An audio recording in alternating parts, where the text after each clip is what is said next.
యుద్ధం ఊపిరి సలపనివ్వనంత ఉక్కిరి బిక్కిరి చేసింది. అరవలేను ఎందుకంటే శబ్దమంటే ఇప్పుడు నిప్పు. తిట్టలేను ఎందుకంటే ద్వేషం మరొక యుద్ధానికి విత్తనం.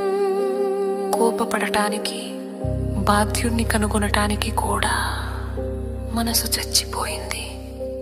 గాజా నుండి భారతదేశం వరకు ఒకే యుద్ధ గీతం వినిపిస్తోంది.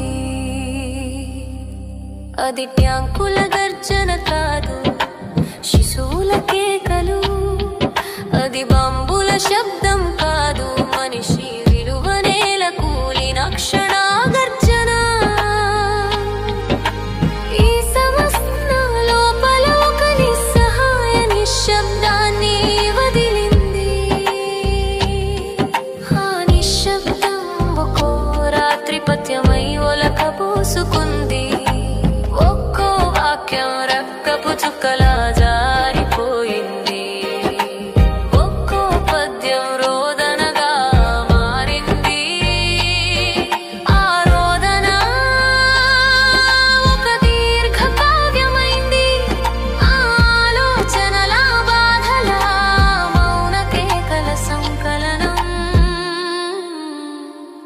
ఈ దీర్ఘ కావ్యం యుద్ధకాలపు శోక గీతం. యుద్ధకాలపు శోక గీతం.